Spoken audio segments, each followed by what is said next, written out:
La section investit un bâtiment où des terroristes seraient retranchés.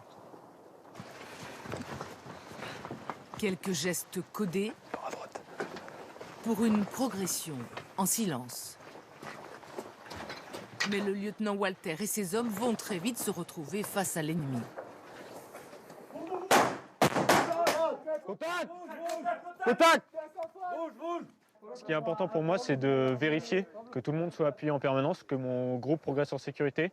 Et c'est moi qui définis les objectifs. Et après, de trancher sur la conduite à tenir. À 26 ans, ce jeune Saint-Syrien s'apprête à partir au Mali. Avec sa section de légionnaires, il s'entraîne en répétant indéfiniment ce genre d'exercice.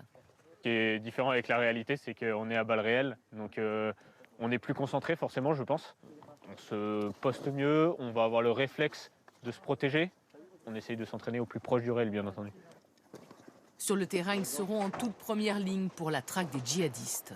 Après le combat commence un autre travail pour ces militaires. Photos sous tous les angles, relevés d'empreintes d'ADN du type d'armement, des procédures d'enquête criminelle.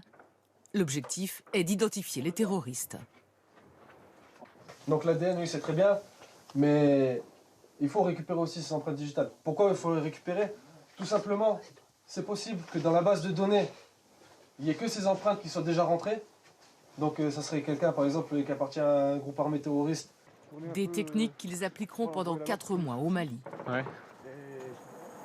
Une opération extérieure à des milliers de kilomètres de la France. Barkhane mobilise dans 5 pays du Sahel 4500 militaires français. Des soldats qui travaillent main dans la main avec les forces du G5 Sahel, les partenaires africains. Depuis 2014, des milliers de suspects ont été arrêtés, fouillés, interrogés, des djihadistes tués, des munitions saisies, mais 6 ans après le début de l'opération, les groupes armés sont toujours là.